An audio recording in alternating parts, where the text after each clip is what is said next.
La pauvre femme de ménage s'était endormie dans le bureau du patron, sans imaginer qu'il arriverait plus tôt à l'entreprise.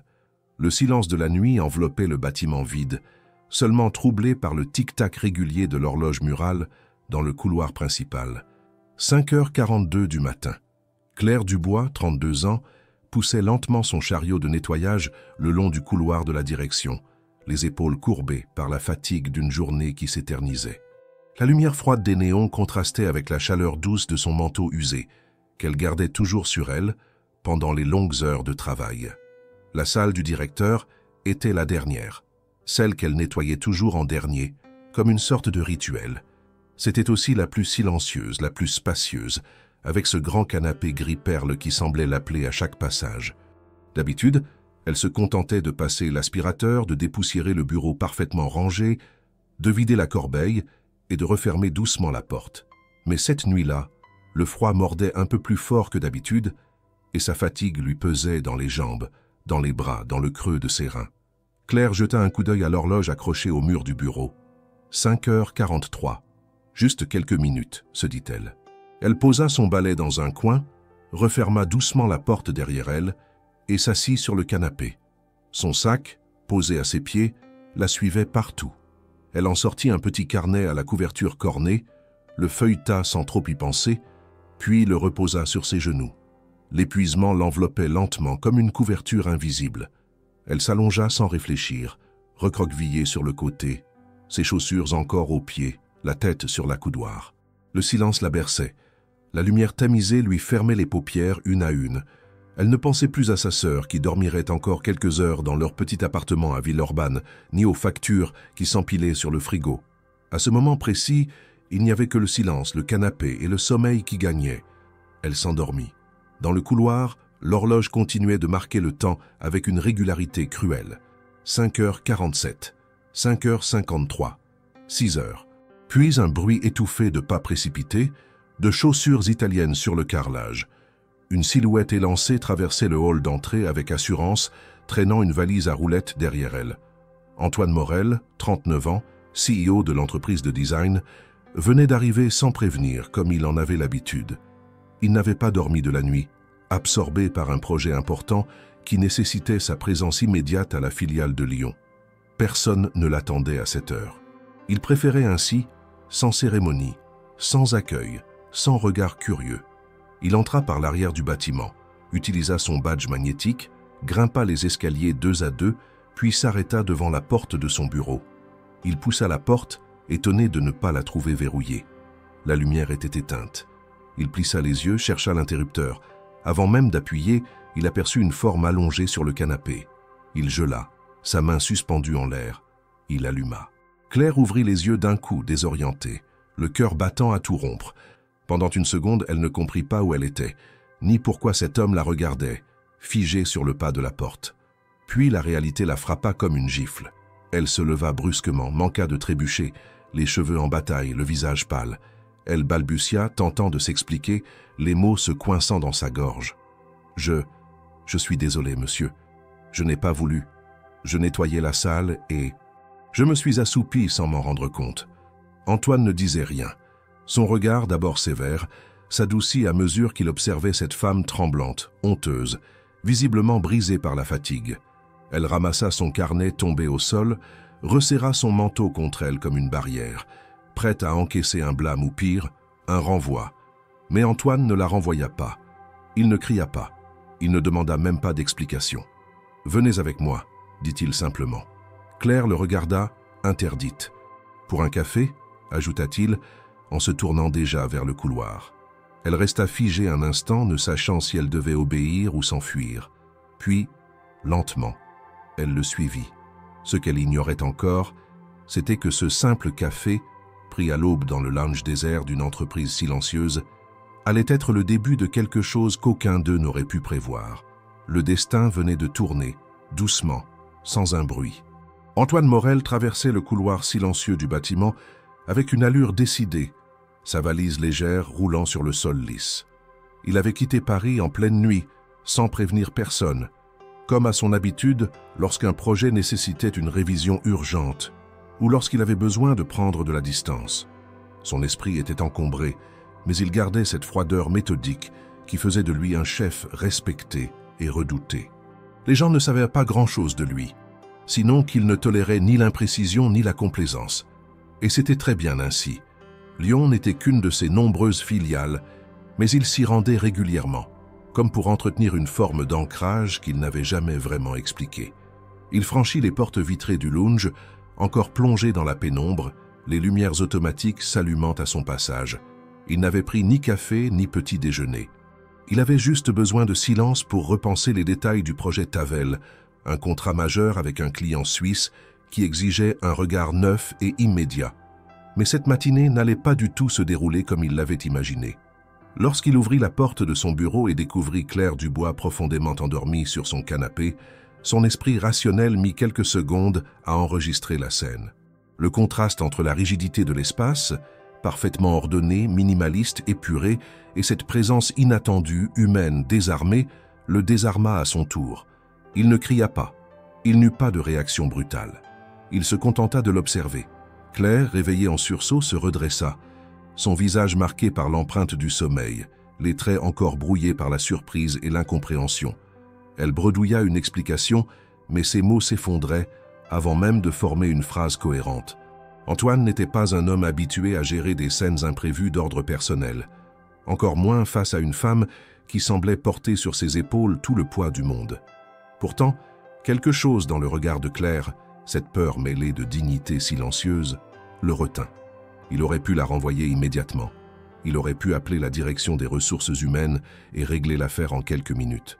Mais au lieu de cela, il prononça une phrase simple, presque absurde dans le contexte.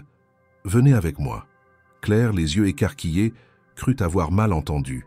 Il la regardait avec calme, sans agressivité, mais avec une fermeté qui n'invitait pas à la discussion. Elle le suivit dans le couloir, hésitante, ramassant son sac et son carnet sans même se rappeler l'avoir laissé tomber.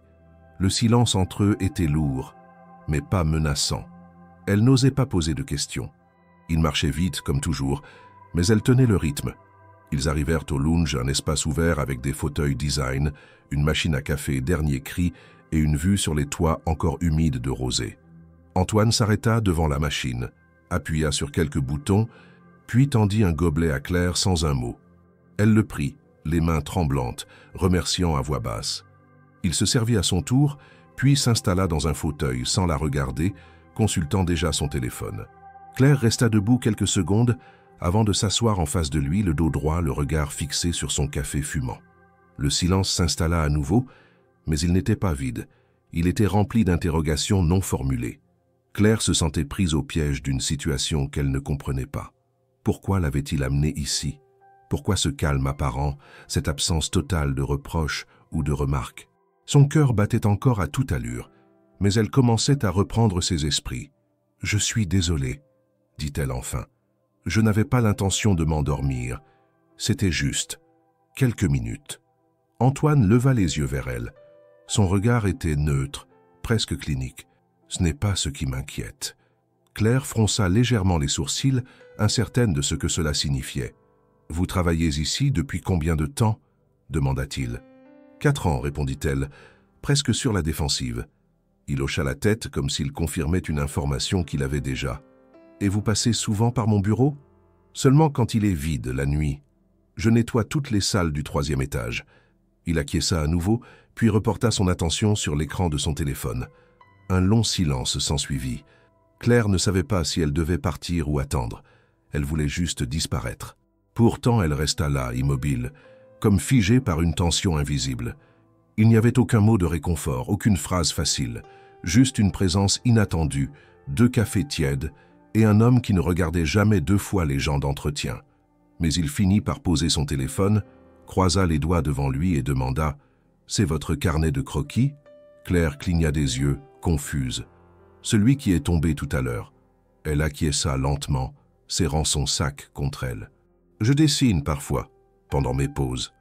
Je vois. » Il ne dit rien de plus, pas de compliment, pas de jugement, juste ce « je vois », prononcé avec une inflexion que Claire ne sut pas interpréter. Elle ne savait pas s'il se moquait, s'il cherchait à la tester ou s'il était sincèrement intrigué. Ce qu'elle ignorait, c'était que dans l'esprit d'Antoine, quelque chose avait bougé. Il ne la regardait plus seulement comme une employée surprise à dormir dans un bureau. Il l'observait maintenant comme un mystère à décrypter. Le silence retomba, mais cette fois, il n'était plus oppressant. Il était simplement là, entre eux, comme un pont fragile. À cet instant précis, ni Claire ni Antoine ne pouvaient deviner que ce moment de flottement, ce café pris sans raison apparente à l'aube d'une journée ordinaire, allait marquer le début d'un lent changement. Un changement discret, profond, irréversible. Le bâtiment était encore vide. Les autres employés n'arriveraient pas avant 7h30. Le jour naissait doucement derrière les grandes vitres, peignant les murs de l'open space de nuances pâles et dorées. Antoine se leva en silence, vida son gobelet et dit simplement « Bonne journée, Madame Dubois ». Puis il quitta le lounge sans un mot de plus, la laissant seule avec ses pensées. Claire resta immobile, le cœur encore secoué. Ce n'était pas une punition, ce n'était pas non plus un pardon, c'était autre chose. Une suspension, une porte entr'ouverte. Elle ne le savait pas encore, mais cette porte allait bientôt s'ouvrir un peu plus. Claire resta assise plusieurs minutes après le départ d'Antoine, incapable de se lever, comme si ses jambes ne répondaient plus. Le gobelet encore chaud entre ses mains tremblantes était le seul lien concret avec ce moment étrange, suspendu entre la crainte et quelque chose d'indéfinissable. Elle se remémorait chaque mot, chaque geste, chaque silence, essayant de comprendre ce qui venait de se passer. Ce n'était pas un interrogatoire, ni un avertissement, ni même un reproche déguisé. Et pourtant, il y avait dans l'attitude d'Antoine Morel une curiosité froide, presque clinique, qui la déstabilisait plus qu'une colère ouverte. Elle finit par se lever, remit son carnet dans son sac et quitta le lounge discrètement, reprenant le chemin du local d'entretien. Le reste de son quart de travail se déroula dans un automatisme total. Elle vida les dernières poubelles, désinfecta les poignées de porte, vérifia les niveaux de savon dans les sanitaires. Chaque geste la ramenait à la réalité concrète de sa fonction. Elle était employée d'entretien, pas designer, et si son carnet avait éveillé la curiosité de son supérieur, cela ne voulait rien dire, ou du moins, elle refusait d'y voir plus qu'un simple étonnement passager. En quittant les locaux ce matin-là, le ciel était encore gris mais sans pluie. Elle prit le bus pour rentrer chez elle à Villeurbanne, où sa sœur dormait encore dans la petite chambre qu'elle partageait. Le trajet, comme toujours, fut silencieux, peuplé de visages fatigués qui fuyaient les regards. Elle s'adossa à la vitre, songeuse, repassant l'image d'Antoine assis face à elle, les doigts croisés, le regard posé sur son carnet. Il n'avait pas souri, il n'avait pas complimenté, mais il n'avait pas non plus rejeté. La journée suivante débuta sans incident. Claire arriva à son poste à 21h, comme tous les soirs, avec sa routine rigoureusement respectée. Elle croisa quelques collègues de jour qui la saluèrent d'un signe de tête poli. Personne ne semblait au courant de ce qui s'était passé.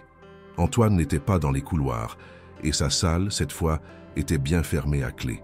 Elle n'insista pas. Elle n'en avait pas l'intention. Ce canapé ne la reverrait plus, se promit-elle. Mais à minuit 10, alors qu'elle passait devant le local technique pour ranger les produits, elle trébucha contre quelque chose. C'était un petit carton, tombé au sol, avec un mot écrit à la main collé sur le dessus. L'enveloppe était sobre, blanche, avec son prénom inscrit d'une écriture nette et inclinée. Claire Dubois. Elle regarda autour d'elle, le cœur battant. Personne. Le couloir était vide. Elle ouvrit l'enveloppe d'un geste hésitant et découvrit un court message signé AMC. Quelques lignes seulement, mais suffisantes pour lui faire oublier où elle se trouvait. « Madame Dubois, si vous êtes disponible demain à 8h, je vous invite à assister à la réunion de l'équipe créative, en tant qu'observatrice. Antoine Morel. » Elle relut 3 fois la note, incapable d'y croire. La réunion de l'équipe créative? Ce cercle fermé de professionnels diplômés, où l'on discutait de projets d'envergure, de concepts, de tendances, de budget. Elle n'avait jamais osé approcher cette salle quand elle était en session, même pour la nettoyer. Elle connaissait les noms des designers par leur badge, mais aucun ne lui avait jamais adressé la parole autrement que pour lui demander de ne pas faire de bruit. Et maintenant, une invitation. Non pas une convocation, ni une obligation, une invitation. Volontaire, précise, inattendue. Elle hésita. Était-ce une mise à l'épreuve, un piège déguisé, ou simplement un caprice du patron, une lubie passagère née d'un moment de fatigue matinale? Elle n'en savait rien. Mais quelque chose en elle, enfoui sous des années de prudence et de résignation, voulait y croire. Non pas à une chance, mais à un interstice, une ouverture infime, une brèche. Elle passa le reste de la nuit à récurer les couloirs avec une concentration absente. Au petit matin, elle rentra chez elle sans même penser à dormir. Elle prit une douche, se changea, noua ses cheveux en un chignon plus soigné qu'à l'habitude et remit dans son sac son carnet, comme un talisman discret. À 8 heures précises, elle était devant la salle de réunion, le cœur battant comme une alarme sourde. Elle n'avait rien à y faire, elle le savait. Elle n'avait ni diplôme, ni expérience, seulement quelques croquis griffonnés dans un cahier. Mais elle était là. Antoine arriva quelques secondes plus tard, ponctuel comme un métronome. Il lui fit un léger signe de tête, ouvrit la porte et entra sans un mot. Claire le suivit, en silence. La salle était déjà occupée par 4 personnes, 3 femmes et un homme, tous impeccablement habillés, parlant d'un ton rapide et précis. Lorsqu'ils virent Claire, leurs regards se figèrent un instant, mais Antoine prit la parole avant que quiconque ne pose de questions. « Elle est ici sur mon invitation. » Continuez. Aucune autre explication, aucune justification. Il s'installa à la tête de la table, sortit sa tablette et lança la réunion comme si la présence de Claire n'était qu'un détail logistique. Elle, assise au fond, prit place sur une chaise discrète, un peu à l'écart, et ouvrit son carnet par réflexe. Elle ne comprenait pas tout ce qui se disait, les termes techniques, les abréviations, les références, mais elle écoutait.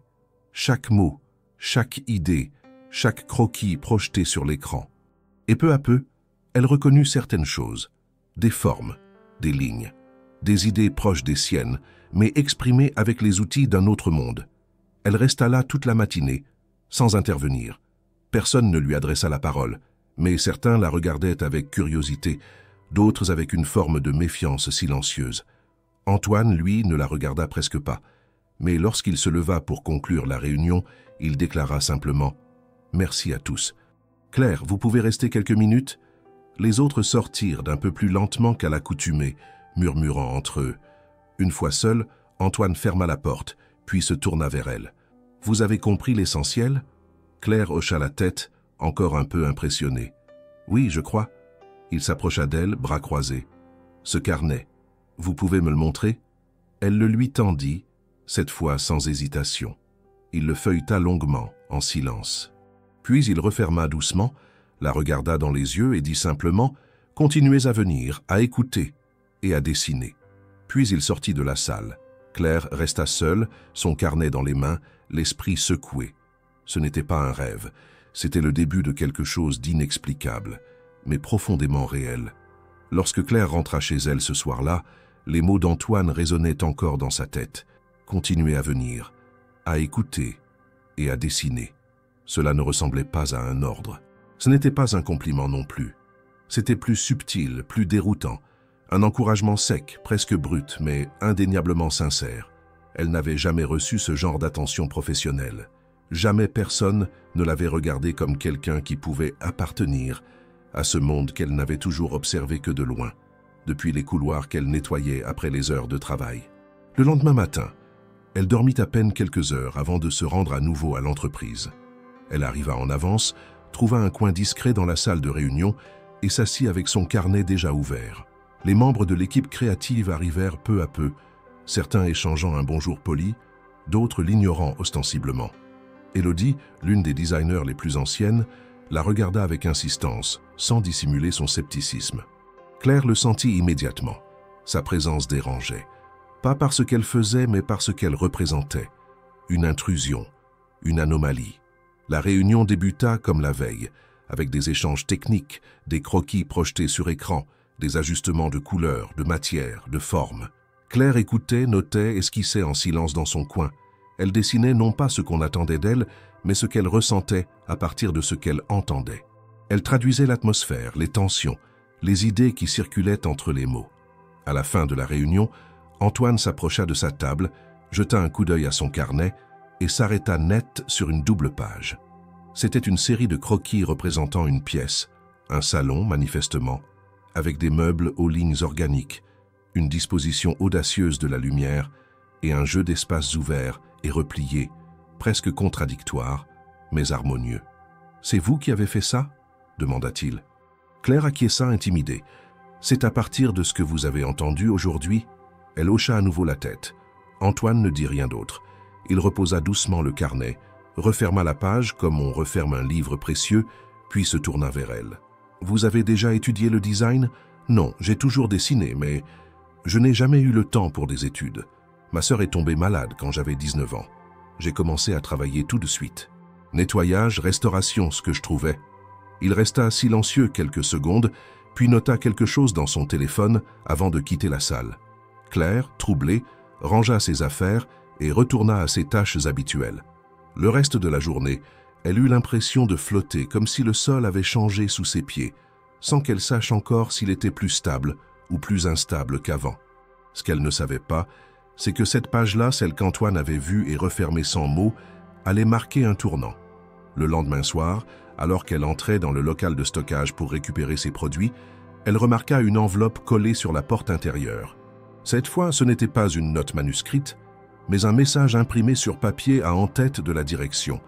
Une convocation officielle à une réunion individuelle avec Antoine Morel, le lendemain matin à 9 h. Elle passa la nuit entière sans trouver le sommeil. 1000 scénarios défilaient dans son esprit. Peut-être qu'elle avait dépassé une limite. Peut-être qu'il s'agissait d'une mise au point. Peut-être qu'il avait regretté de l'avoir laissé assister aux réunions. Pourtant, au fond d'elle, une étincelle de confiance nouvelle s'obstinait à ne pas s'éteindre. Le lendemain, elle entra dans le bureau d'Antoine à 9 h précises. Il était déjà là, debout, comme toujours, regardant par la fenêtre. Lorsqu'il se retourna, son visage était neutre. « Claire, asseyez-vous. » Elle obéit sans un mot. « Ce que vous avez montré hier, c'était singulier, pas parfait, pas encore maîtrisé, mais instinctif, brut et authentique. » Il s'assit à son tour, croisa les mains devant lui. « Je vous propose de continuer à assister aux réunions créatives, pas en tant que designer, pas encore, mais en tant qu'observatrice active. Écoutez, notez, dessinez, proposez, si vous vous en sentez capable. » Claire le fixait, interdite. « Pourquoi moi ?» murmura-t-elle enfin. Il ne répondit pas tout de suite, parce que parfois, les chemins les plus atypiques mènent aux idées les plus fortes. Elle sentit un nœud se desserrer dans sa poitrine. Pas complètement, mais suffisamment pour qu'elle se sente légitime, pour la première fois à être là. Antoine continua. « Personne ne saura que cela vient de moi, pas officiellement. Vous serez là, mais sans fonction assignée, libre d'observer, mais aussi libre de partir si cela devient trop lourd. » Claire ne réfléchit pas longtemps. Elle accepta. Non par ambition, mais par instinct, parce qu'elle savait que si elle disait non, elle le regretterait chaque jour. La nouvelle se répandit vite malgré la discrétion d'Antoine. Élodie, la designer aux talons aiguilles et au regard tranchant, fut la première à faire des remarques, subtiles d'abord, puis de plus en plus directes. Des commentaires pendant les réunions, des soupirs, des regards partagés avec d'autres. Certains collègues semblaient agacés, d'autres simplement intrigués. Mais tous savaient qu'il se passait quelque chose. Claire, elle, gardait le silence. Elle notait, elle dessinait. Elle proposait, parfois timidement, des idées en marge. Antoine ne l'encourageait pas publiquement, mais ses regards discrets et ses gestes silencieux suffisaient à la maintenir à flot. Il ne lui ouvrait pas de porte. Il lui laissait l'opportunité de la pousser elle-même. Les jours passèrent, et ses croquis devinrent plus assurés, plus construits. Elle commença à comprendre le langage de la couleur, de l'espace, de la lumière. Elle lisait les dossiers des anciens projets, observait les erreurs et les réussites, comparait les styles. Elle n'avait pas de formation, mais elle apprenait vite. Une nuit, seule dans le local d'entretien, elle ouvrit une page blanche de son carnet et dessina une pièce qu'elle n'avait jamais vue. Ce n'était pas une reproduction, ni une inspiration venue d'un magazine. C'était un espace né d'elle, de ses souvenirs, de ses manques, de ses rêves, jamais formulés. Elle intitula ce dessin « Chambre 6h43 », l'heure exacte où Antoine l'avait réveillée ce matin-là sur son canapé. Et sans le savoir, elle venait de créer son tout premier projet personnel. Le vendredi matin, Claire arriva comme à son habitude, peu avant l'heure, avec son carnet serré contre elle. Depuis plusieurs jours, elle assistait régulièrement aux réunions créatives, occupant toujours la même chaise, discrète, attentive, esquissant sur les pages quadrillées de son cahier tout ce qu'elle captait. Les discussions techniques, les idées floues, qui se transformait en concept, les tensions feutrées entre les membres de l'équipe. Elle en absorbait chaque détail, le traduisant en lignes, courbes et espaces imaginaires. Elle n'était encore qu'une spectatrice silencieuse, mais dans l'ombre de ses croquis, quelque chose prenait forme. Un regard, une signature, une voix visuelle qui se distinguait. Lorsqu'elle termina son service de nettoyage ce matin-là, elle descendit au sous-sol comme d'habitude pour ranger les produits, vérifier les réserves de savon, remplir les chariots pour l'équipe suivante. Tout semblait ordinaire, jusqu'à ce qu'elle remarque collé sur la porte du placard où elle gardait son balai, un petit post-it blanc avec son prénom inscrit dessus en lettres fines et précises. Claire l'arracha doucement, intriguée. Il ne contenait qu'une ligne. « Rejoins-moi à 11 h dans le bureau principal. AM. » Elle sentit son ventre se nouer. Elle connaissait maintenant cette signature. Elle avait appris à en redouter les silences et à en chercher les intentions derrière les mots sobres. Antoine Morel ne s'adressait à personne à la légère. Chaque échange, chaque regard avait une fonction, un poids. Elle remonta dans les étages, se changea, passa un peu de temps au lounge pour se calmer, relisant ses propres notes pour se donner une contenance. À 11 h pile, elle frappa à la porte du bureau du directeur. Antoine la fit entrer d'un signe de tête. Il était seul, debout derrière son bureau, une tablette à la main, comme toujours. Il ne lui demanda pas de s'asseoir tout de suite. Il la regarda longuement, comme s'il la jaugeait, non pas comme une supérieure jugerait une subordonnée, mais comme un collègue observe un autre, en attente d'une réaction. « J'ai relu votre carnet », dit-il enfin. Les dernières pages. Claire hocha lentement la tête. Elle ne savait pas comment il avait récupéré son carnet, ni quand. Mais ce n'était pas ce qui comptait. Il l'avait lu. Vous commencez à structurer vos idées. C'est encore brut, parfois trop personnel, mais c'est justement ce que je cherche à intégrer dans l'équipe en ce moment. Une voix qui casse un peu la ligne sans la trahir. Elle n'osa pas répondre. Il contourna son bureau, s'appuya contre le rebord. « J'ai décidé de vous proposer quelque chose d'un peu différent. » Elle fronça légèrement les sourcils. « J'aimerais que vous participiez aux réunions créatives, officiellement cette fois. Pas comme membre de l'équipe, pas encore, mais comme auditrice libre. Vous pourrez intervenir, apporter des idées, esquisser, proposer. Vous n'aurez pas de responsabilité directe. C'est une phase d'observation active, mais encadrée. » Claire sentit sa gorge se nouer. Elle ouvrit la bouche puis la referma. Le poids de l'incrédulité écrasait encore les mots dans sa gorge. « Pourquoi vous me proposez ça ?» demanda-t-elle enfin. Antoine ne sourit pas. Il ne haussa pas le ton. Il répondit simplement « Parce que votre regard est utile, parce qu'il est différent du nôtre, parce qu'il est sincère. » Elle baissa les yeux, à la fois touchée et effrayée. Cette opportunité, elle n'en avait même jamais rêvé. Et pourtant, elle était là, offerte sans condition, sans échéance précise. Vous pouvez refuser, bien sûr. Ce n'est pas une obligation. « J'accepte », répondit-elle sans hésiter, presque à sa propre surprise. Il hocha la tête, satisfait, puis ajouta « La première réunion dans ce nouveau format aura lieu lundi. En attendant, reposez-vous et continuez à dessiner. » Elle sortit du bureau sans ajouter un mot, mais ses jambes tremblèrent presque. Dans le couloir, elle s'arrêta une seconde, s'appuya contre le mur, ferma les yeux. Elle venait de franchir une frontière invisible. Il n'y aurait plus de retour en arrière. Le lundi, la réunion débuta dans une atmosphère plus tendue que d'habitude. Claire s'installa à sa place, cette fois avec une chaise dédiée, son nom inscrit sur une petite feuille cartonnée. Le silence dans la salle fut immédiat. Élodie lança un regard agacé à Antoine, qui l'ignora ostensiblement. Les autres membres échangèrent des regards, certains amusés, d'autres sceptiques.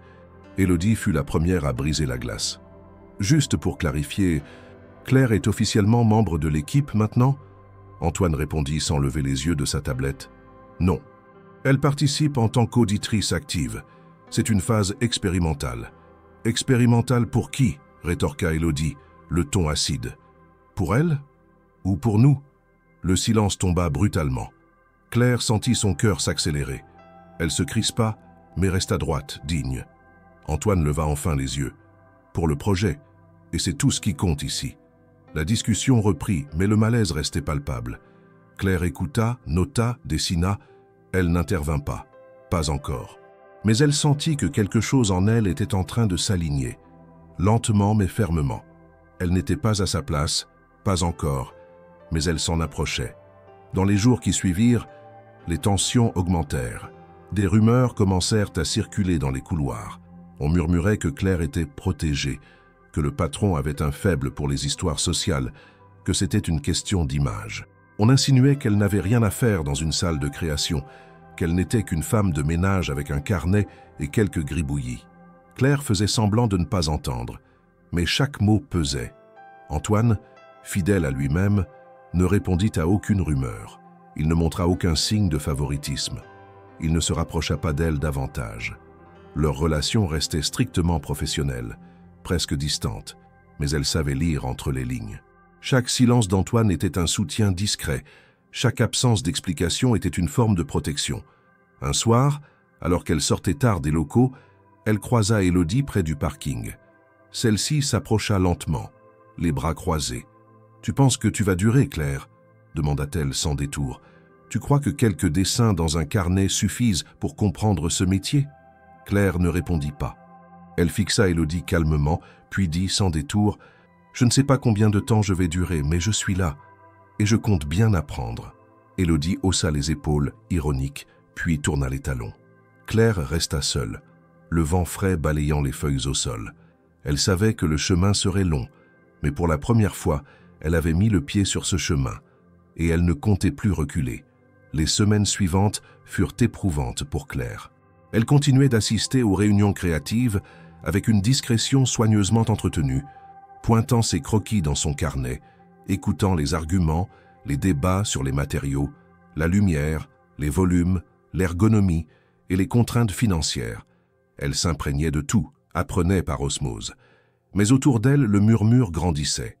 Elle sentait la résistance vibrer dans les murs, percer les regards. Élodie, avec ses talons aiguilles et son tailleur blush impeccable, demeurait la voix la plus véhémente contre sa présence. Elle la regardait comme une intrusion, un grain de sable dans un mécanisme huilé. Lors d'une réunion, elle remarqua que Claire prenait des notes en marge. Lorsqu'elle leva les yeux, Élodie lança d'un ton sec. « Vous prenez des notes? Dans quel but ?» Tout le monde se tut. Claire sentit les regards converger vers elle, les sourcils froncés, les lèvres pincées. Elle baissa les yeux, puis répondit doucement « Pour mieux comprendre ». Un silence étouffé suivit. Antoine releva la tête et intervint, lève la voix d'un ton maîtrisé. « Claire est ici dans une phase d'intégration. Laissez-la observer. » Mais les regards ne se détournèrent pas. Élodie souffla entre ses dents. « Observer, oui, mais ça suffit. Elle n'a pas le droit de parler dans cette réunion. » Un autre collègue, médusé, osa « C'est étrange d'imposer une nouvelle présence dans ce genre de réunion. Quelle est la finalité ?» Antoine répondit sans nuance inutile. « La finalité est le projet. Les idées ne doivent pas venir uniquement de professionnels certifiés. Elles peuvent venir d'ailleurs. » La tension retomba un peu, mais le malaise persista. Après la réunion, dans le couloir, Claire sentit le poids des regards. Certains l'ignoraient, d'autres la regardaient, comme si elle avait commis une faute. Elle redressait les épaules, taisait ses doutes, ravalait ses peurs. Quand elle retournait au local de nettoyage, elle sentait les murmures s'élever. Qu'est-ce qu'elle fait là? Le patron cherche à se donner bonne conscience. Elle n'a rien à faire dans ce monde élégant. Son esprit, pourtant habitué à l'usure, vacilla. Elle se demandait si elle avait fait une erreur à accepter cette invitation déguisée. Peut-être qu'elle serait mieux dans l'ombre, où personne ne scrutinait ses gestes, ses carnets, ses silences. Mais chaque matin, elle revenait, déterminée. Elle continuait à dessiner, à écouter, à absorber. Lorsqu'elle croisait Élodie dans un couloir, cette dernière lui lançait un sourire railleur, virant à la grimace quand Claire répondait d'un signe neutre. Ce jeu silencieux devint une lutte tacite. Le soir, dans son lit exigu, Claire relisait ses croquis, corrigeait les traits, réécrivait des idées, puis les protégeait de son regard inquiet. Antoine, de son côté, ne fit rien pour calmer les murmures. Il garda sa réserve, son distance, son silence. Il ne prit jamais la parole pour défendre explicitement Claire devant les autres, mais dans ses interactions privées, il lui offrit attention et critique constructive. Parfois, après une réunion, il venait doucement vers elle, lui glisser un commentaire bref, revisiter cette ligne, ou lui montrer un croquis d'équipe pour lui donner une clé visuelle. Ses gestes discrets la maintenaient à flot dans le tumulte des regards hostiles. Un mercredi après-midi, on lui assigna une tâche inattendue, présenter une variation de plan d'espace pour un client secondaire sous réserve de validation. Elle se sentit prise au piège et honorée à la fois. Le défi était grand pour quelqu'un sans formation officielle, mais elle décida de relever la proposition. Elle fermenta ses idées, croisa ses notes, s'inspira de ce qu'elle avait entendu dans les réunions, puis esquissa une version audacieuse. Lumière diffuse, angles obliques, mobilier intégré dans les murs, jeu de transparence. Elle la remit à Antoine le lendemain, la main tremblante. Quand il la prit entre ses mains et feuilleta silencieusement, ses yeux s'attardèrent plus longtemps que d'habitude, puis il la reposa doucement. « Je veux que nous essayions cela dans le projet principal. » Ce simple mot fit trembler Claire de l'intérieur. Mais derrière cette approbation timide surgissait encore plus de résistance. Certains collègues se murmurèrent des remarques cyniques, d'autres se montrèrent inquiets de la direction que prenait l'équipe. Le climat s'alourdit et les réunions, jadis techniques, devinrent tendues de sous-entendus et de défis tacites. Un soir, alors que Claire quittait tard le bureau, elle trouva Élodie accoudée près du hall, les bras croisés. « Je vois ce que tu fais. Tu tries les croquis des autres pour les réinventer. » Claire hésita un instant, puis répondit fermement. « Je prends ce qui parle, je transforme ce qui manque. » Élodie ricana. « C'est prétentieux. » Claire ne répliqua pas. Elle lui tourna le dos et marcha vers la sortie. Dans le silence du parking, elle sentit son cœur battre fort, l'amertume de la confrontation, l'adrénaline de la résistance. Elle savait que chaque petite victoire sur elle-même comptait autant que les croquis qu'elle présentait au jour. Elle rentra chez elle, les muscles endoloris, l'âme vibrante d'une force nouvelle. Et même si, dans les ombres de l'entreprise, elle était encore une étrangère, elle n'abandonnait pas. Elle prenait racine. Le train en direction de Paris partait à 7h18 du matin. Et la veille, Claire avait à peine fermé l'œil. Elle avait soigneusement rangé son carnet dans son sac, choisi une tenue sobre mais propre, évité toute fantaisie. Cette fois, elle ne voulait pas attirer les regards, mais seulement exister dans le groupe. La raison officielle de ce déplacement était une session de travail intensif avec la maison mère, autour d'un nouveau projet de réaménagement pour un hôtel particulier du 8e arrondissement. Claire n'était pas censée participer activement, mais Antoine avait insisté pour qu'elle soit du voyage. Elle n'avait pas osé demander pourquoi. Il lui avait simplement dit « Vous verrez sur place ». Ils étaient 6 dans le groupe. Élodie faisait évidemment partie du déplacement, de même que 2 autres designers et un chargé de compte. Le trajet se fit dans une tension silencieuse, chacun absorbé par ses documents ou son téléphone. Claire resta sur son siège, côté fenêtre, le regard perdu dans les paysages flous. Antoine était à l'autre extrémité du wagon, lisant sur sa tablette, distant comme toujours. À leur arrivée à la gare de Lyon, une voiture les attendait. Claire n'était jamais venue à Paris autrement qu'en rêvant depuis les images de magazines. Tout lui semblait immense, rapide, pressé. L'équipe fut emmenée dans un hôtel discret mais raffiné, à 2 pas du boulevard Haussmann. Les chambres étaient individuelles, réservées à l'avance. Claire reçut sa clé sans un mot, monta déposer son sac, puis redescendit pour le déjeuner d'équipe. Le repas fut tendu, chacun gardant ses distances. Même Antoine semblait plus fermé qu'à l'habitude, comme s'il portait quelque chose de plus lourd que d'ordinaire. L'après-midi fut consacré à des visites de terrain et à une réunion sur place dans l'hôtel en rénovation. Claire resta souvent en retrait, notant des détails, esquissant en silence les volumes des pièces visitées. Lors d'une pause, un architecte partenaire lui adressa quelques mots polis, intrigué par ses dessins. Élodie, tout près, observa la scène sans intervenir, mais son regard parlait assez.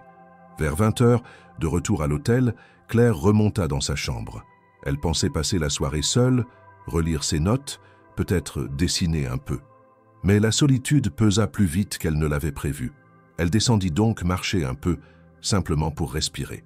Elle déambula longtemps dans les rues voisines, se perdant dans un Paris qu'elle découvrait pour la première fois sans carte, sans destination. Elle traversa une petite place animée, passa devant des vitrines étincelantes, longea des cafés encore pleins. Puis, presque sans s'en rendre compte, elle se retrouva sur les quais, au bord de la Seine.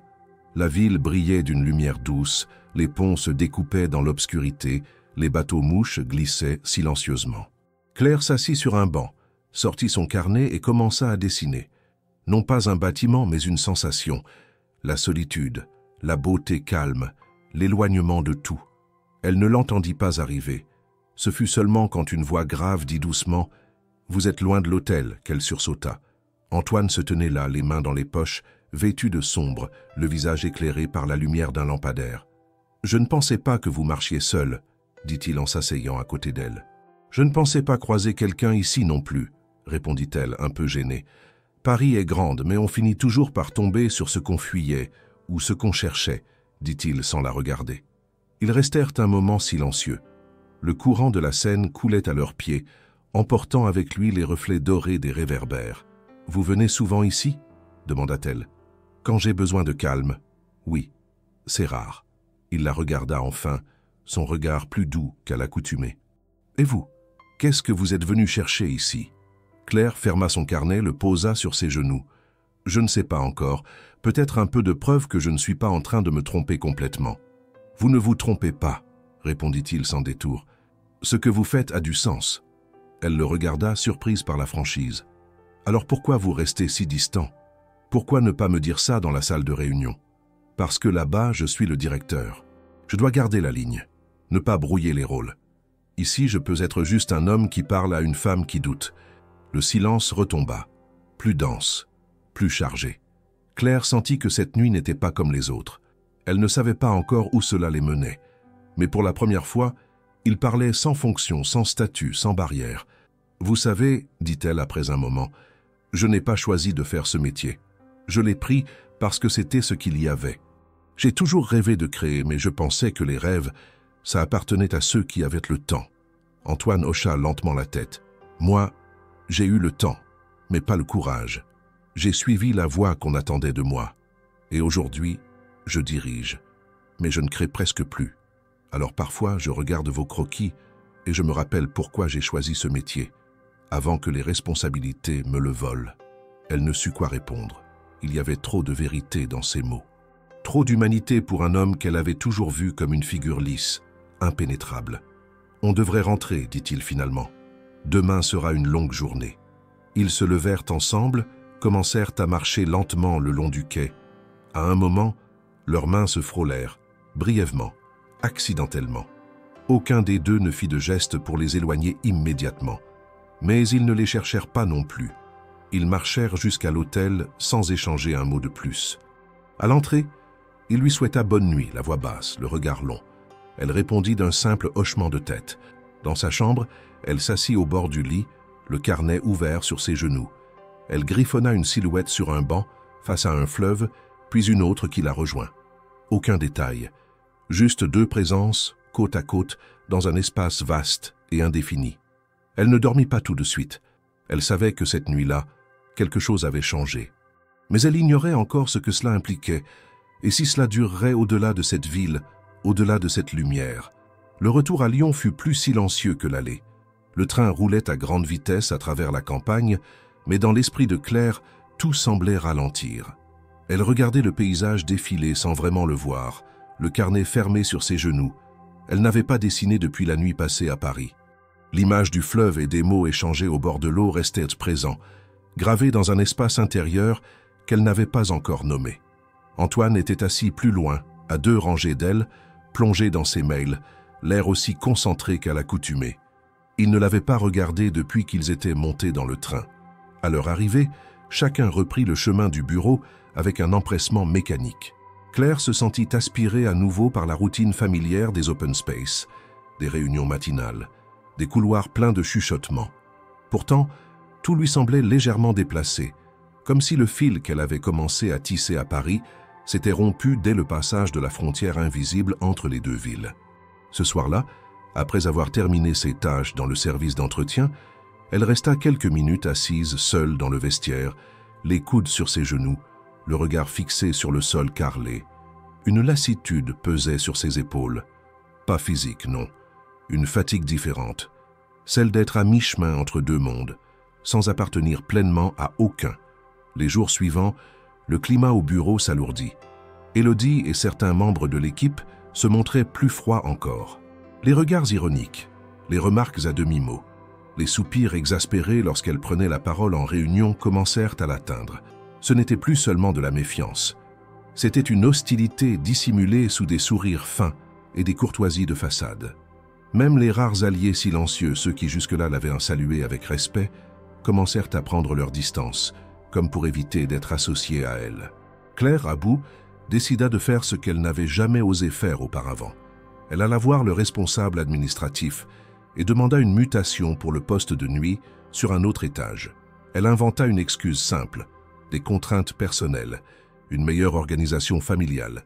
L'homme surpris accepta sans trop de questions. La décision fut entérinée en quelques jours. Antoine n'apprit la nouvelle que tardivement, par l'assistante RH. Il lut le mail silencieux assis dans son bureau. Il ne réagit pas immédiatement. Puis, dans la fin d'après-midi, il fit venir Claire. Elle entra dans le bureau, droite, déterminée à ne pas reculer. « On m'a informé de votre demande », dit-il sans lever les yeux.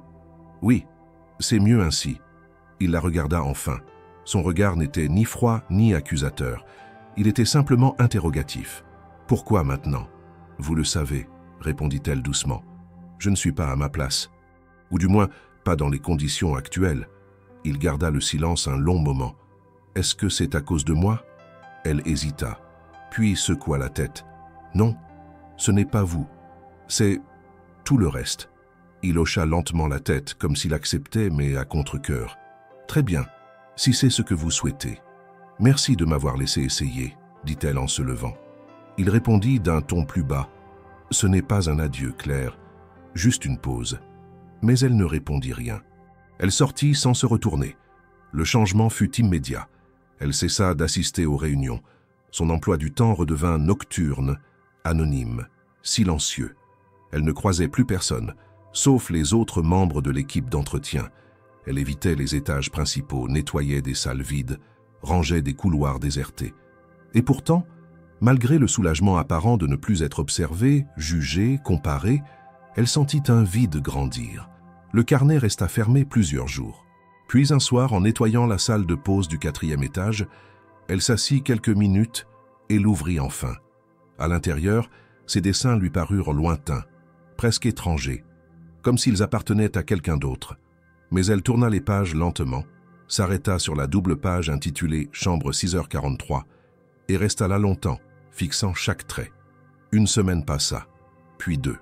Antoine ne donna plus de nouvelles. Elle entendit parfois son nom dans les étages, au détour d'un couloir, lorsqu'elle passait près des salles éclairées. Il était revenu à sa réserve habituelle, à son rythme distant. Ils ne s'étaient plus croisés. Pas un mot, pas un regard. Puis, un soir de lundi, alors qu'elle finissait de laver les vitres d'une salle de réunion secondaire, un bruit de pas dans le couloir la fit se retourner. Antoine se tenait là, à la porte, sans cravate, visiblement fatigué. Il ne parlait pas. Il tenait simplement une pochette sous le bras. « J'ai besoin d'un coup de main, dit-il. » Elle le regarda sans comprendre. « Pour un projet. Un client très spécifique qui cherche quelque chose d'authentique, de différent. »« Pourquoi moi ?»« Parce que c'est exactement ce que vous êtes. » Elle resta quelques secondes immobile, le chiffon encore à la main. « C'est un travail ponctuel, juste quelques esquisses. Si vous êtes d'accord. » Elle hocha lentement la tête. « D'accord. » Il déposa la pochette sur la table. À l'intérieur, un dossier avec des photos, un plan de maison ancienne, des annotations. Claire feuilleta les documents, silencieuse. Puis leva les yeux vers lui. « Vous voulez vraiment que je travaille là-dessus ?»« Je vous le demande, oui. » Ce soir-là, elle resta 2 heures de plus. Ils s'installèrent dans une petite salle de réunion oubliée. Elle reprit son carnet, esquissa une première idée. Il observa, commenta peu. Mais cette fois, le silence entre eux n'était plus un fossé. C'était une collaboration, une nouvelle tentative, un nouveau langage. Et dans le silence retrouvé des bureaux vides, quelque chose recommença à exister. Modeste, fragile, mais vivant. Pendant les jours qui suivirent, Claire et Antoine se retrouvèrent régulièrement dans la petite salle de réunion du fond du couloir, celle qu'on n'utilisait presque jamais, à l'écart des open space et des couloirs fréquentés. Là, ils pouvaient parler à voix normale sans être entendus, s'asseoir à la même table, sans que cela ne devienne un sujet de conversation dans les étages supérieurs. Le dossier qu'il lui avait confié concernait un client suisse, propriétaire d'un ancien mât provençal, à rénover en espace événementiel hybride. Ni hôtel, ni galerie, mais quelque chose entre les deux, un lieu de réception, de contemplation, de passage. Claire avait plongé dans le projet avec une ardeur silencieuse. Elle lisait chaque note, chaque commentaire, chaque exigence client avec attention, puis elle dessinait. Non plus sur les pages quadrillées de son vieux carnet, mais sur des feuilles grand format qu'Antoine lui fournissait lui-même. Il n'intervenait que par touche, corrigeant une perspective, suggérant une autre répartition de l'espace, mais laissait Claire porter l'intuition première. Elle proposa des espaces fluides, des textures naturelles, une lumière entrant de biais, des ouvertures dissimulées, une circulation douce entre intérieur et extérieur. Chaque soir, après avoir terminé ses tâches de nettoyage, elle rejoignait la salle. Antoine l'y attendait parfois déjà. D'autres fois, il arrivait quelques minutes plus tard, l'air fatigué mais concentré. Il travaillait souvent en silence, interrompu seulement par des remarques brèves et précises. Pourtant, au fil des jours, les échanges s'adoucirent, prirent une teinte plus personnelle. Un mercredi soir, alors qu'elle posait son crayon et observait un croquis qu'elle venait de finir, il murmura « Vous êtes allé très loin avec cette proposition ». Claire leva les yeux vers lui, incertaine. « C'est trop loin ?»« Non, juste assez pour surprendre. Et c'est exactement ce qu'il faut. » Elle détourna le regard, presque gênée de l'avoir entendu dire cela. Puis, comme une impulsion, elle demanda « Est-ce que vous avez toujours voulu faire ça ?» Antoine mit un temps avant de répondre. Il s'assit, croisa les bras. « Non. J'ai commencé en architecture parce que mon père croyait que c'était une bonne carrière. J'ai basculé vers le design d'intérieur quand j'ai compris que ce n'étaient pas les bâtiments qui m'intéressaient, mais la manière dont on les habite. Et puis, j'ai monté cette entreprise parce que je voulais une certaine liberté. Mais la liberté s'est transformée en structure, et la structure en contrôle. » Claire hocha la tête, comprenant sans avoir besoin de plus d'explications. « Et vous ?» demanda-t-il à son tour. « J'ai failli entrer à l'école des beaux-arts de Lyon quand j'avais 20 ans. J'avais passé le premier tour, mais ma sœur est tombée malade cette année-là. Il fallait quelqu'un à la maison, et un salaire. Il la regarda sans mot dire. Il connaissait déjà en partie ce pan de sa vie. Mais jamais elle ne l'avait formulé aussi clairement. « Vous avez arrêté pour elle ?» Je ne l'ai jamais regretté. Mais parfois je me demande ce que ça aurait changé. Il resta silencieux un moment, puis se pencha légèrement vers elle. Peut-être rien, ou peut-être tout. Mais ce que vous faites maintenant, ça n'a pas besoin d'un diplôme pour exister. Elle esquissa un sourire timide, puis se replongea dans ses dessins. Antoine se leva, alla jusqu'au tableau blanc fixé au mur et y griffonna quelques formes géométriques. Ils reprirent le travail comme s'ils n'avaient jamais interrompu leur élan. 2 semaines plus tard, le projet était prêt. Claire avait produit une série de planches complètes, avec perspective, choix de matériaux, palette de couleurs, notes explicatives. Antoine avait relu chaque détail, apporté ses corrections, harmonisé la présentation. Mais le cœur du concept restait le sien. Et il le savait. La présentation au client se fit par visioconférence. Claire n'y participa pas directement, mais elle resta dans la salle adjacente, à portée de voix. Elle entendait les échanges, les questions, les réactions. Elle entendit surtout, à un moment précis, Antoine dire « Cette approche est le fruit d'un regard nouveau dans notre équipe. Quelqu'un qui n'a pas les codes habituels, mais une sensibilité rare. » Le client, un homme d'une 50aine d'années, répondit avec enthousiasme. Il aimait l'audace, la cohérence, le refus des tendances stériles. « Qui a conçu cet espace ?» demanda-t-il. Un silence suivit. Puis Antoine répondit calmement « Une collaboratrice qui nous a rejoints récemment. Elle ne vient pas du design traditionnel, mais elle comprend les lieux comme peu de gens le peuvent. » Claire sentit son cœur se serrer. Ce n'était pas une reconnaissance officielle, mais c'était plus qu'elle n'avait jamais espéré.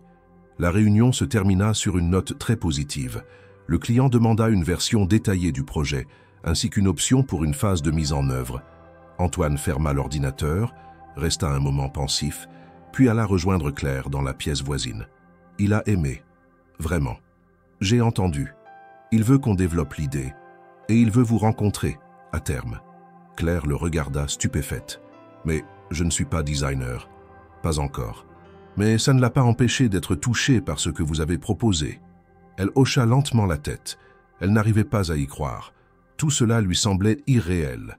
Pas dans le sens magique ou surnaturel, mais simplement improbable. Comme si l'effort discret qu'elle avait fourni depuis des mois trouvait enfin un écho. Antoine s'assit en face d'elle. Il a aussi fait une autre proposition, indirectement. Laquelle? Il hésita un instant, puis sortit une feuille de sa poche. Il finance une bourse d'études chaque année, dans une école de design à Bordeaux. Il a suggéré que vous y postulez. Il pense que votre profil correspond parfaitement. Claire resta muette, fixant le papier sans oser le prendre. « Je ne peux pas. Vous pouvez. C'est vous qui devez décider maintenant. » Elle baissa les yeux. Une école, une vraie formation, une chance de reprendre ce qu'elle avait abandonné des années plus tôt, mais aussi la perspective de quitter la ville, de quitter l'entreprise, de quitter Antoine. Elle ne dit rien ce soir-là. Elle prit la feuille, la rangea dans son sac et rentra à pied, malgré l'heure tardive. Chez elle, seule dans sa chambre, elle s'assit à son bureau, ouvrit son carnet et écrivit 2 mots sur une page blanche. Et maintenant? Les jours qui suivirent la proposition de bourse furent à la fois silencieux et denses. Claire n'en parla à personne, pas même à sa sœur. Elle emportait la feuille dans son sac chaque jour, la relisait pendant les pauses, la repliait avec soin, la glissait dans une poche intérieure comme on garde une lettre précieuse ou une décision qu'on n'a pas encore le courage d'assumer. À l'extérieur, rien ne changeait. Elle continuait ses horaires de nuit, se présentait parfois à des réunions informelles, assistait à la finalisation des derniers détails du projet du MAS provençal. Mais en elle, tout était en suspension. La bourse d'études représentait bien plus qu'une opportunité académique. C'était une rupture possible avec le rythme qui avait structuré sa vie adulte. C'était aussi un éloignement. Bordeaux n'était pas à côté. Cela signifiait quitter Lyon, quitter l'entreprise, quitter Antoine. Et cet homme, justement, n'avait pas insisté. Depuis qu'il lui avait tendu la feuille, il n'avait pas relancé le sujet. Il l'observait avec la même attention discrète, lui posait les mêmes questions sur les croquis, validait certaines idées, contestait d'autres, mais n'allait jamais plus loin, comme s'il lui avait donné la clé d'une porte et qu'il attendait qu'elle choisisse ou non de l'ouvrir. Une semaine passa, puis une autre. Claire sentit le poids de la décision grandir, jusqu'à devenir presque douloureux. Elle en venait à se demander si elle avait la légitimité d'accepter. Si elle méritait cette place dans une école, entourée de jeunes gens formés dès le départ pour ce métier. Et surtout, elle se demandait ce que cela signifierait de partir sans se retourner. Elle chercha la réponse dans son carnet. Elle y dessina des silhouettes de couloirs, de fenêtres ouvertes, de bancs sous la pluie. Elle y griffonna des phrases inachevées, des fragments de projets, des idées de meubles. Mais aucune esquisse ne suffisait à éclaircir son doute. Un soir, après une réunion écourtée, elle resta seule dans la salle de réunion feuilletant ses propres dessins. Antoine entra sans bruit, comme souvent. Il s'assit en face d'elle, sans poser de questions. Puis, au bout d'un moment, il sortit un dossier de sa sacoche. Le client a validé la seconde phase. On passe à la réalisation. Claire hocha la tête. « Je suis contente. » Il la regarda un instant. Elle évita ses yeux. « Vous n'avez toujours pas répondu à l'offre ?»« Non. »« Vous y pensez encore ?»« Tous les jours. » Un silence. « Alors pourquoi vous ne partez pas ?» Elle prit une longue inspiration. « Parce que partir, c'est dire adieu. Et je ne sais pas encore à quoi je dirai adieu. » Antoine croisa les bras, puis déclara d'un ton plus calme que d'habitude, « Je n'ai pas envie que vous partiez, mais je n'ai pas non plus le droit de vous en empêcher. » Claire releva les yeux, surprise par la clarté de cette confession. « Ce que vous avez construit ici, vous l'avez mérité. Aucun diplôme ne remplacera cela, mais une formation peut vous donner les outils que je ne peux pas vous offrir ici. Ce serait égoïste de ma part de vous retenir. » Elle voulut répondre quelque chose, mais les mots lui manquaient. Il la regardait toujours, sans insistance, avec cette retenue propre à lui, mais qui laissait deviner bien plus. « Est-ce que vous m'en voudriez si je partais ?» demanda-t-elle finalement. « Non, mais je m'en voudrais de ne pas vous avoir dit que votre absence laisserait un vide. » Claire ferma lentement le carnet devant elle, les doigts tremblants. « Je ne sais pas encore ce que je vais faire, mais je crois que je dois essayer. » Antoine hocha la tête, une fois, sans sourire. « Alors essayez. » Ce soir-là, elle rentra à pied, sans musique, sans téléphone. Elle traversa les rues calmes de Lyon, les mains enfoncées dans les poches, le cœur serré. Elle pensait aux mots d'Antoine, à son silence au bord de la Seine, à la salle de réunion où elle avait appris à respirer autrement. Elle pensait à toutes ces heures passées à dessiner sans savoir que ses dessins pouvaient un jour ouvrir des portes. Le lendemain, elle remplit le dossier de candidature. Elle écrivit une lettre sobre, directe, où elle parlait de son parcours, de ses années de travail dans l'ombre, de ses croquis volés entre deux tâches. Elle n'essaya pas de se faire passer pour ce qu'elle n'était pas. Elle envoya le tout par courrier recommandé, les mains moites. La réponse mit moins de 2 semaines à arriver. Admise. Bourse confirmée. Début des cours dans 1 mois. Elle lut la lettre 2 fois, 3, puis s'assit sur son lit en silence. Elle pensa appeler Antoine, lui dire, mais quelque chose l'en empêcha. Elle voulait attendre le bon moment. Peut-être qu'elle voulait aussi l'affronter en face. Elle attendit 2 jours. Puis, à l'aube d'un mercredi, elle entra dans son bureau. Il était là comme toujours, le regard perdu dans des plans. « J'ai été acceptée », dit-elle simplement. Il releva les yeux. « Félicitations ». Elle sourit, émue. « Je pars dans 1 mois ». Il hocha la tête. « Vous avez fait le bon choix ». Elle voulut répondre quelque chose d'important. Mais rien ne vint. Alors elle laissa le silence dire ce qu'aucun mot ne saurait formuler. Le même soir, Antoine resta tard, très tard. Il s'enferma dans la salle de réunion principale, seul, et écrivit une lettre à la main. Une lettre qu'il ne pensait pas écrire. Une lettre qu'il ne pensait jamais donner. Une lettre pour Claire, pour lui dire ce qu'il n'avait pas osé dire jusqu'ici, pour lui dire qu'elle avait changé bien plus que l'équipe, qu'elle l'avait changé, lui. Il rangea la lettre dans une chemise grise, la glissa dans son sac, et le lendemain, il oublia de lui remettre, ou fit semblant d'oublier. La lettre resta là dans le sac parmi d'autres documents. Une vérité silencieuse pliée entre 2 rapports. Le dernier mois à Lyon s'écoula dans un rythme étrange, entre préparation et retenue, comme si Claire évoluait dans une sorte de transition suspendue. Elle avait donné son préavis pour le poste de nuit, vidé lentement son casier dans le local de nettoyage, rangé ses carnets par ordre chronologique dans une boîte en carton qu'elle gardait chez elle. À l'école de Bordeaux, son logement étudiant était confirmé, sa rentrée fixée pour le 10 octobre, son emploi du temps partiellement communiqué. Tout était en ordre, sur le papier.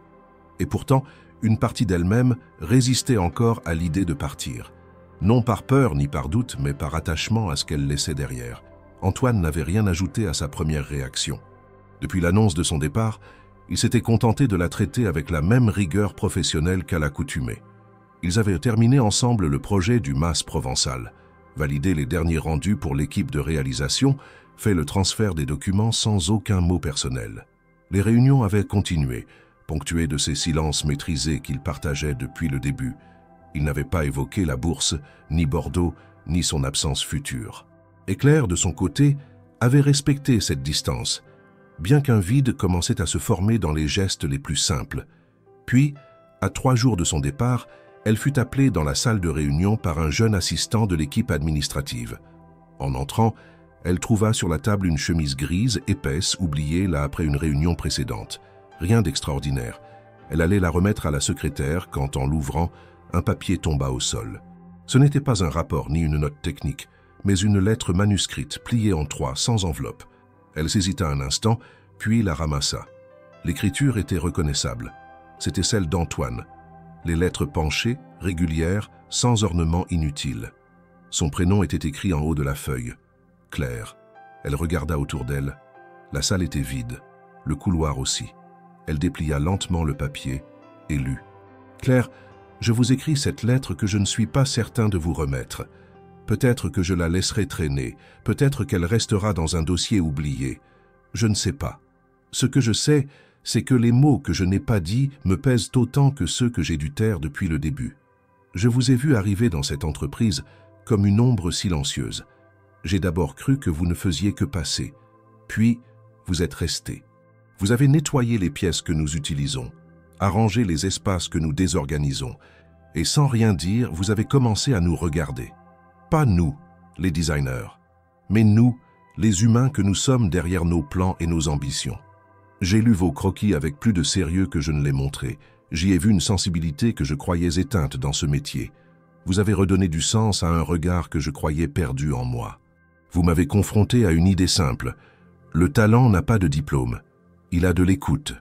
J'ai été dur parfois, distant, même froid, pas par indifférence mais par prudence, parce que chaque chose que je sentais s'installer entre nous me semblait fragile, déstabilisante. Parce que je suis un homme habitué au contrôle et que vous m'avez appris ce qu'était la spontanéité. Je ne sais pas ce que vous trouverez à Bordeaux. Peut-être des doutes, peut-être de nouvelles forces. Mais sachez que vous partez avec mon admiration, et aussi, même si cela reste discret, avec mon attachement. Je ne vous le dirai pas en face, pas par lâcheté, mais parce que je crois que certaines choses ne doivent pas être dites sous forme d'attente. Je vous souhaite d'être libre, et si un jour vous revenez à Lyon, je vous espère libre et prête à choisir, non plus par nécessité, mais par désir. Antoine.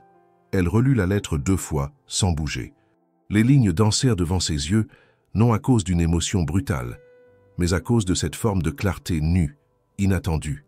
Ce n'était pas une déclaration, ce n'était pas une promesse, c'était un aveu silencieux, un regard posé sur ce qu'ils avaient vécu, sans le dramatiser, sans le fuir non plus.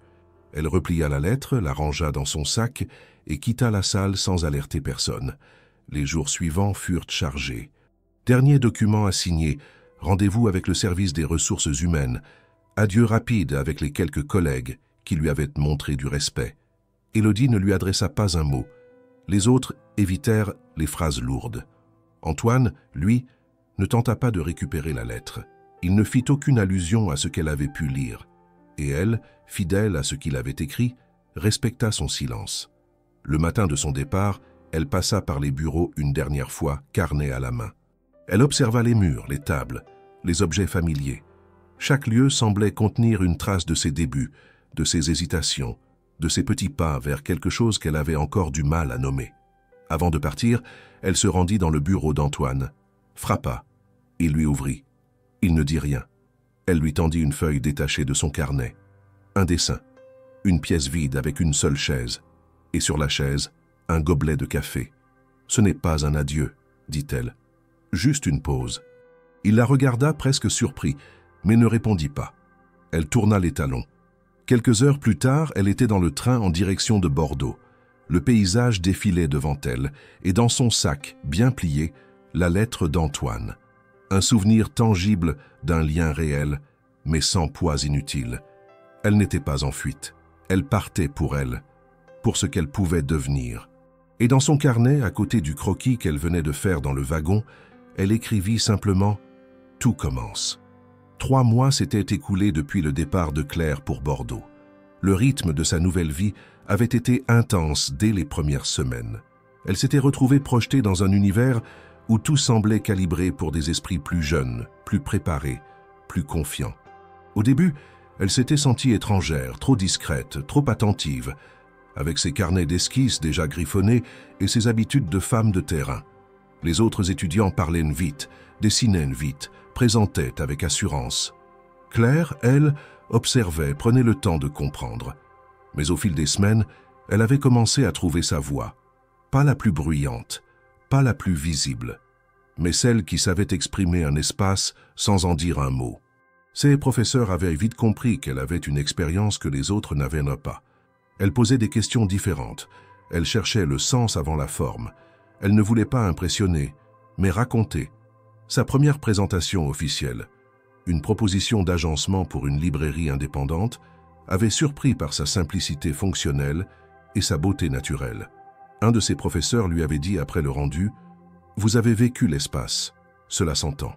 Ce jour-là, elle était rentrée à son logement avec cette phrase dans la tête. Elle avait ouvert son carnet, recopié les mots, puis esquissé un salon, une grande baie vitrée, un canapé discret et une silhouette appuyée contre le cadre, regardant au loin.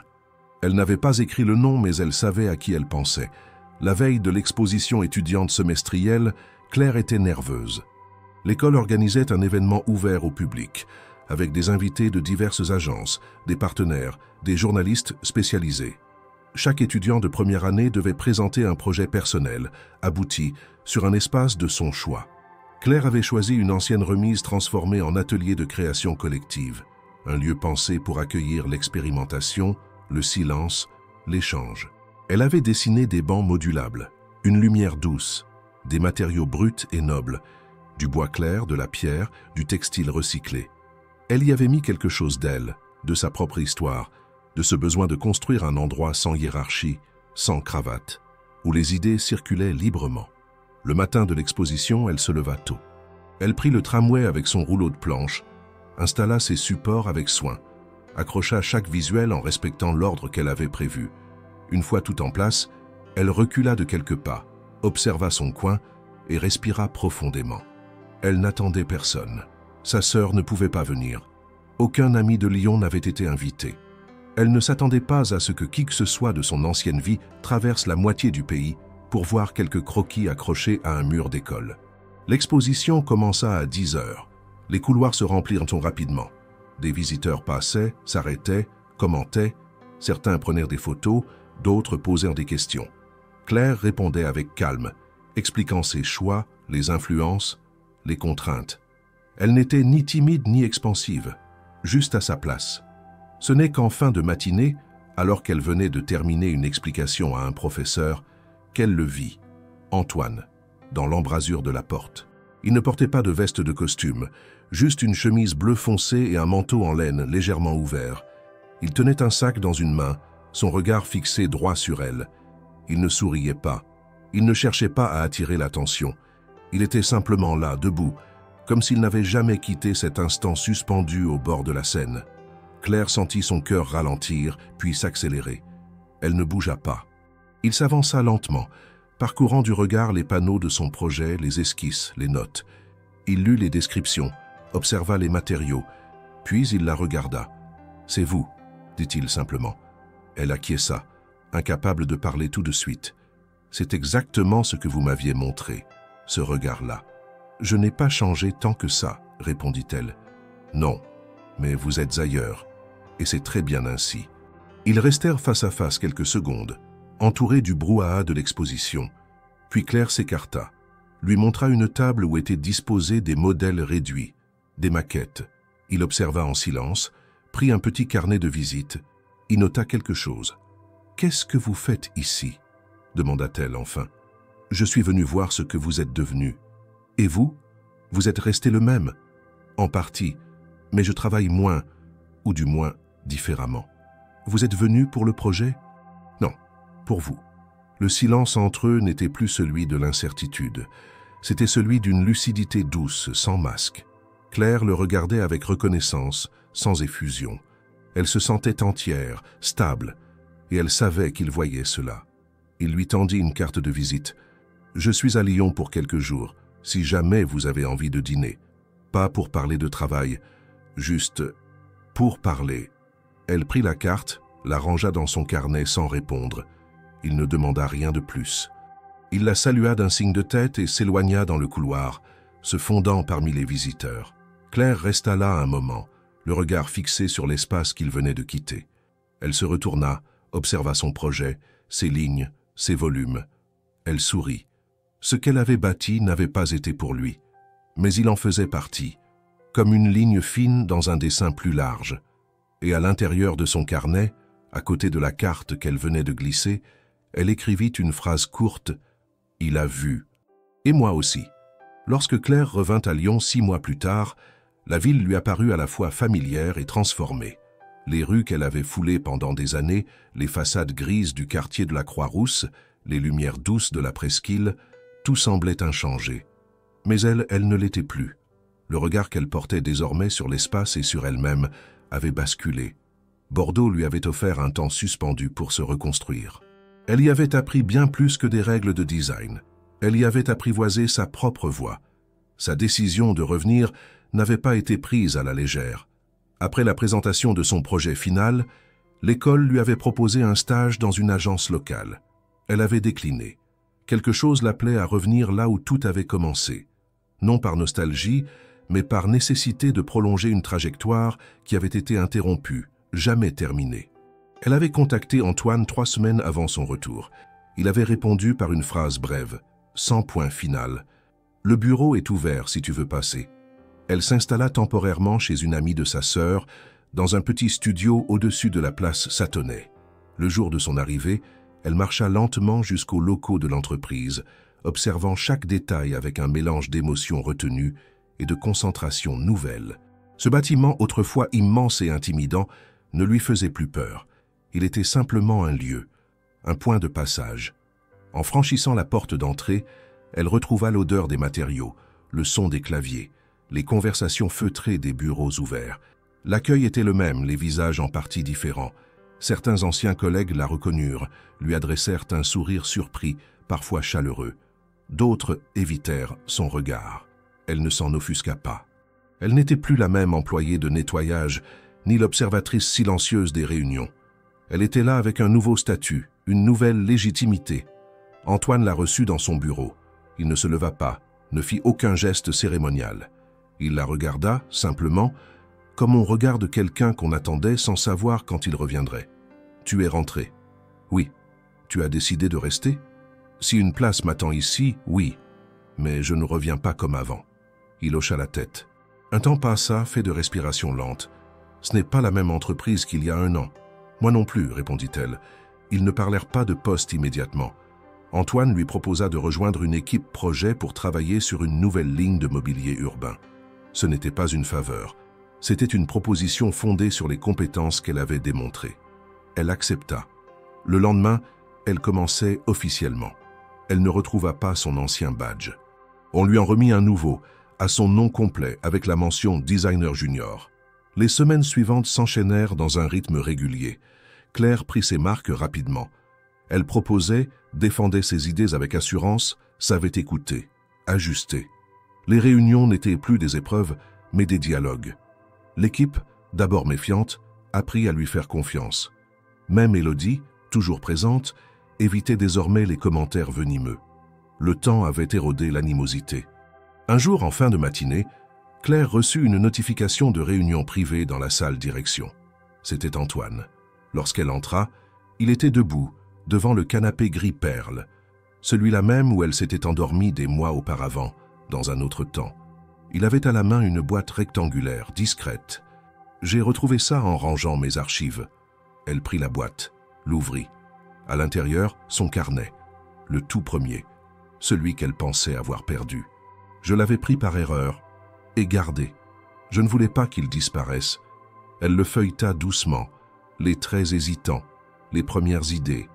La chambre 6h43, les silences dessinés. « Tu sais, » dit-elle en refermant le carnet, « c'est ici que j'ai compris que je pouvais proposer quelque chose.